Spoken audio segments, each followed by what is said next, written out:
আমি আপনার আত্মীয় নই, কাছের কেউ নই, কাজে আমায় মিষ্টি কথা বলে ভোলানোর চেষ্টা করবেন না। ওদিকে আমার বান্ধবী নাদিয়া কেঁদে কেঁদে একেবারে শেষ হয়ে যাচ্ছে। মিসেস গুহ, রোহিতের সঙ্গে আপনার কি সম্পর্ক?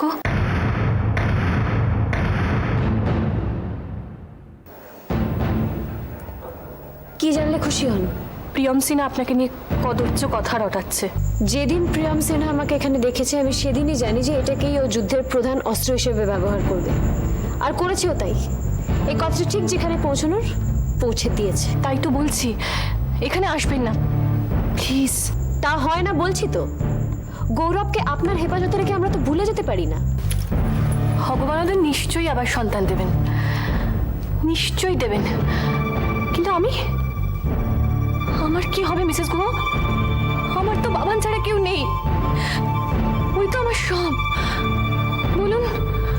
আপনি যা বলছেন তা চুরির শামিল। আমাকে বাধ্য করবেন না অন্য রাস্তা নিতে। অন্য রাস্তা? আমি এবারে পুলিশকে খবর দিতে বাধ্য হব। এতদিন এই খবরটা গোপন রেখেছিলাম, কিন্তু এবার সকলে জানবে। শুনুন, আমার প্রশ্নের উত্তরটা কিন্তু আমি পেলাম না। কি প্রশ্ন? রোহিতের সাথে আপনার সম্পর্ক? প্রিয়ম সিনহা কি বলেছে? রোহিতের বিধবা রক্ষিতা?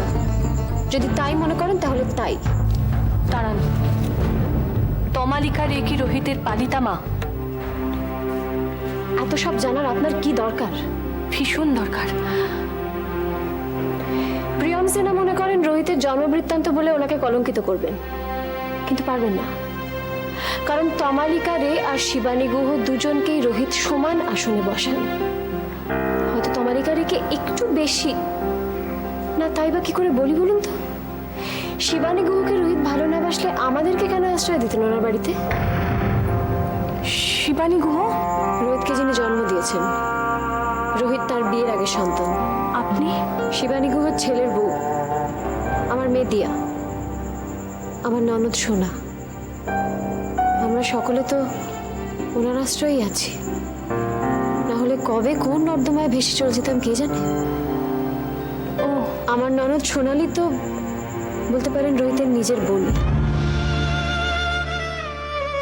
পরম স্নেহে কাছে টেনে নিয়েছেন সোনাকে। সোনালি? কি বলে ডাকে সোনালি? কি বলছি, সোনালি রোহিতকে কি বলে ডাকে? দাদা? হ্যাঁ, কেন? এমনি দাদা। দাদা,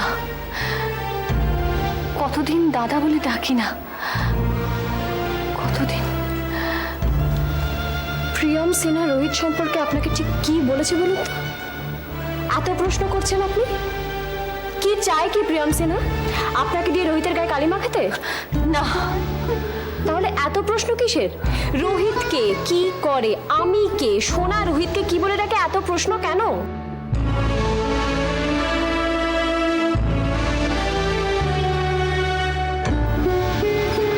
আপনাকে একটা কথা জানাতে চাই। একটু তাড়াতাড়ি।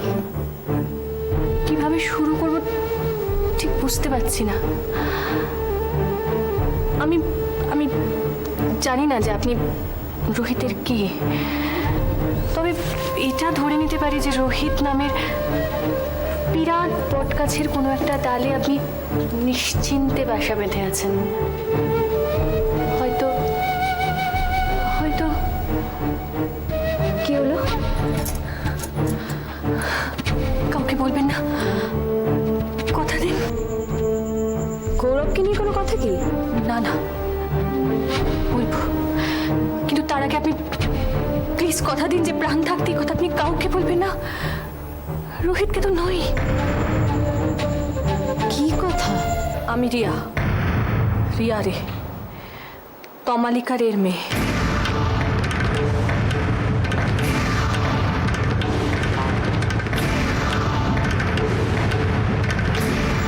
মানে রোহিত আমার দাদা।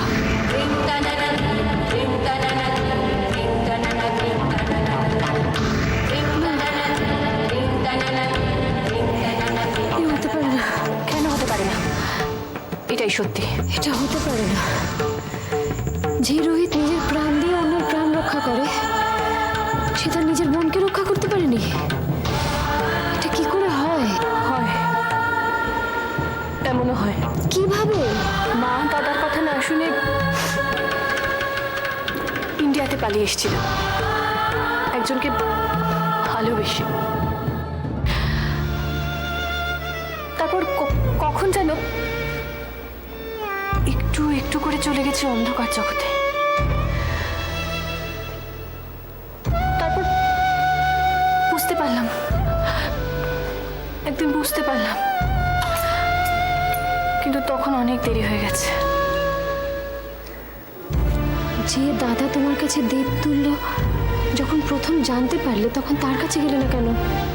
হয় না, খানিকটা জেদ, খানিকটা লজ্জা, সেজন্যই তো নিজেকে অন্ধকারে ঢেকে রেখেছি।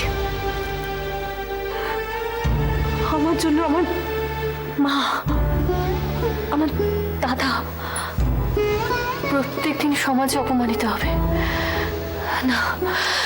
হয় না মিসেস গুহ, হতে পারে না। তুমি আমায় লতা বলে ডেকো। আর কত দুঃখ দেব দাদাকে? কি করে ভুলে যাই যে আমার জন্যই দাদার আজকে একটা পা নেই? সে কি? এসো এসো এসো। তো বলো ইয়াং ম্যান, আমার ছোট্ট অফিসটা কেমন দেখলে? ভালো।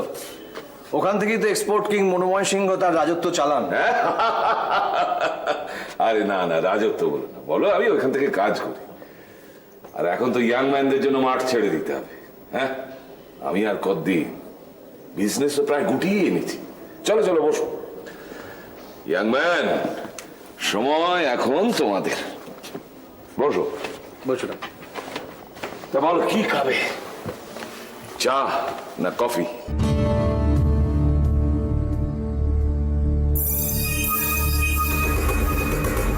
চা। প্রচন্ড জোরে গাড়ি চালাচ্ছিলাম, স্টিয়ারিংটা কন্ট্রোল করতে পারিনি। তারপরে মাগো, কেন বাঁচলাম আমি সেদিন? তারপরে যদি দাদা জানতে পারে আমি, না, কাউকে বলবে না তুমি, কিচ্ছু বলবে না তুমি। আমি শুধু তোমার কাছে দাদার খবর নেব। লতা, বলো। দাদা তোমাকে ভালোবাসে? হঠাৎ এরকম কথা মনে হলো?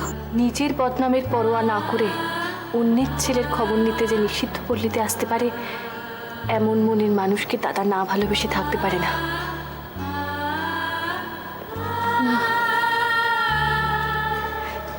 না, রোহিতের ভালোবাসা আমি নই। কি করে জানলে? রোহিতের ভালোবাসা যে মালা।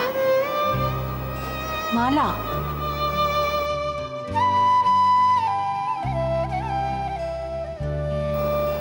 ও, তাহলে সেই মালা। তুমি দেখেছো মালাকে? হসপিটালে বোধহয় দেখেছি। তুমি হাসপাতালে গিয়েছিলে? কেউ জানে না, দাদা তখন অজ্ঞান ছিল। রাস্তা দিয়ে ওরম উদ্ভ্রান্তের মতো কোথায় হাঁটছিলে একা একা? গাড়ি? আগেরটা বেচে দিয়েছি, এখন নেই। ও শোনো, তোমার সঙ্গে একটু কথা ছিল, মানে বলতে পারো প্রায় সেই জন্যই তোমাকে পাকড়াও করে ধরে এনেছি। আমি জানি কথাটা মালবিকাকে নিয়ে। বলো। তুমি হয়তো ভাবতে পারো যে তোমাদের ব্যক্তিগত ব্যাপারে আমি একটু বেশি নাক গলাচ্ছি। তোমরা দুজনেই অ্যাডাল্ট, তোমরা নিজেরা কি ভাববে কি বলবে সেটা তো একান্তই তোমাদের ব্যক্তিগত ব্যাপার। আমি জানি আপনি মালাকে নিয়ে, মালবিকাকে ভীষণ স্নেহ করেন। সে আমার কেউ না, আমার কেউ হয় না মালবিকা। তবু সে হাসলে আমার সকালটা হয় রোদ্দুর, আর গম্ভীর থাকলে মেঘলা আকাশ।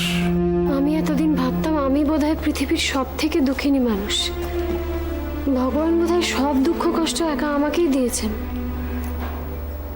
এখন দেখছো তো, তোমার চেয়েও দুঃখিনী হতভাগিনী মানুষ সংসারে আছে। তবু তো তুমি তোমার ভালোবাসার মানুষের কাছেই আছো। আচ্ছা লতা, দাদা এখনো ব্ল্যাক কফি খায়? আর ব্ল্যাক কফির সঙ্গে বই বই পড়ে দাদা এখনো? মাঝে মাঝে। আর মা, মা কেমন আছে? ভালো। রিয়া, তুমি কি সত্যি তোমার দাদার কাছে ফিরে আসতে পারো না? না লতা,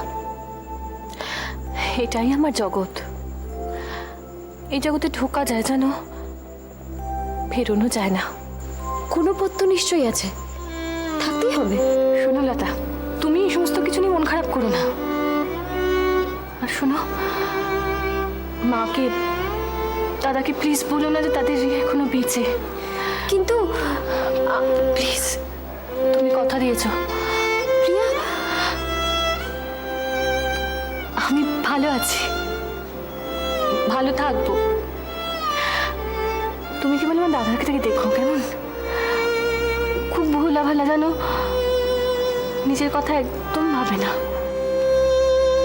আপনার যা মনে হয় আপনি বলুন, আমি কিচ্ছু মনে করব না, বলুন। দেখো, মালার নামে রোহিত ছিল পাগল। আমিও যদিও তখন তোমাকে দেখিনি, তবু বুঝতে পারি যে রোহিত ছিল ঝড় আর মালা ছিল গাছ। সেই ঝড়ের হাওয়ায় মালা মাথা দোলাতো, নাচতো, গাইতো।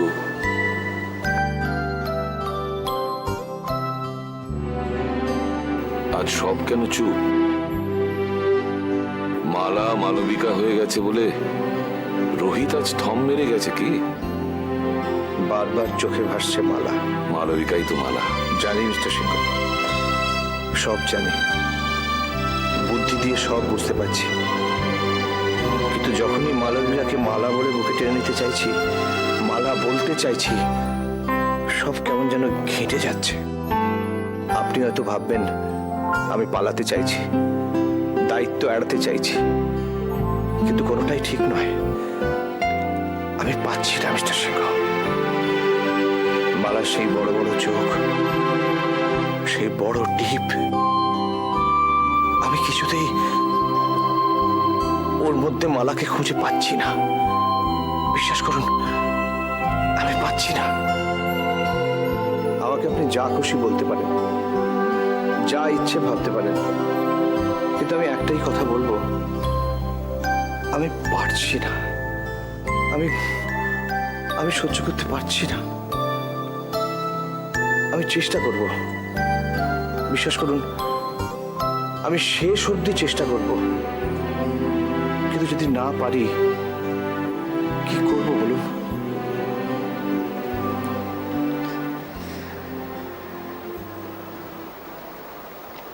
কি দেখছো? সূর্যমুখী ফুল। মানে? সূর্যমুখী, সূর্যের দিকে তাকিয়েই যার আনন্দ, সূর্যের দিকে তাকিয়ে হেসে খেলে ওঠে, কিন্তু চায় না কিছুই। আমি আজ আসি। এসো।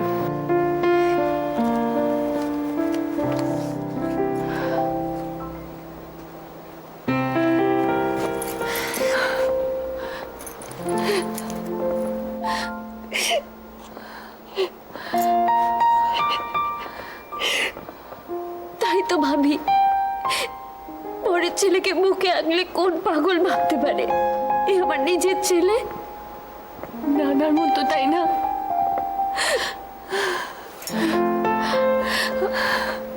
আমি চেষ্টা করব, আমি চেষ্টা করব রোহিতকে কিছু না বলতে।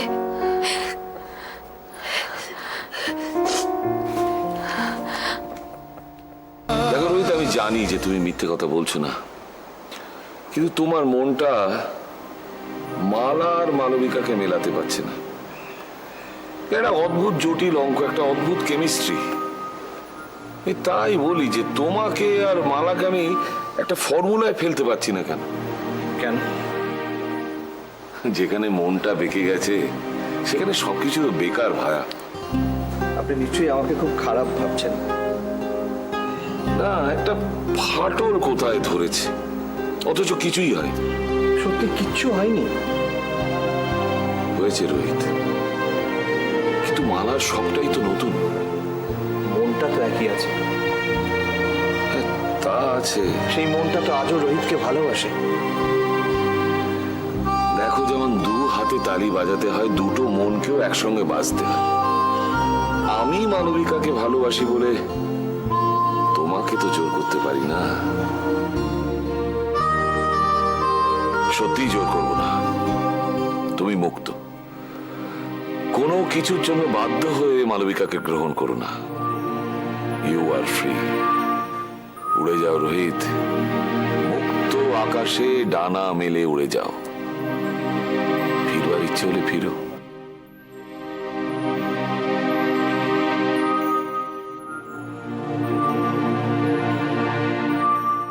কি মুশকিল, লতা খায়নি তো আমি কি করব? যাও খাবার দাবার ফ্রিজে তুলে রাখো, গে যাও। এত দেরি হবে সেটাও তো বলেনি। প্রত্যেক বাড়ির একটা নিয়ম আছে, সেটা যদি কেউ মনে না রাখে তো আমি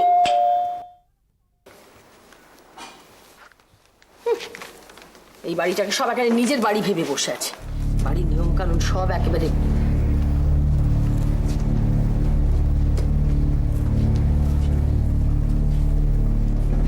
কি ব্যাপার, তোমার দেরি হবে সেটা সুবলকে বলে যাওনি কেন? যদিও আমার কথার উত্তর দিতে তুমি বাধ্য নয়, তো তোমার তো কোনো আত্মীয় স্বজনও নেই, চাকরি বাকরিও করো না। এত বেলা অবধি কোথায় ছিলে তাহলে?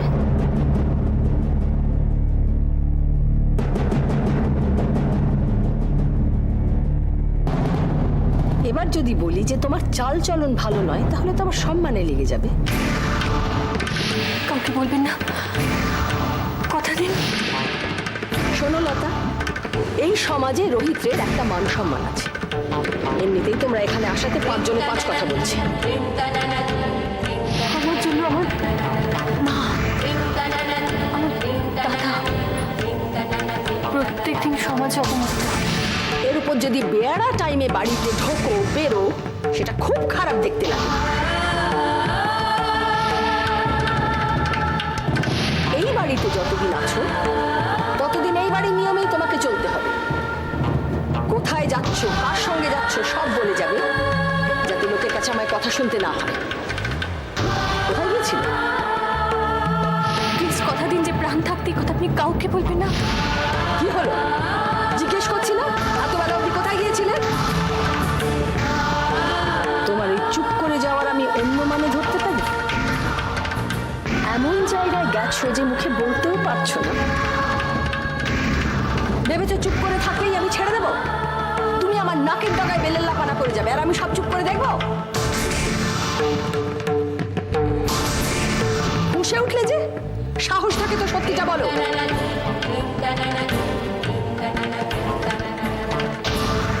এরকম ভুল আর হবে না।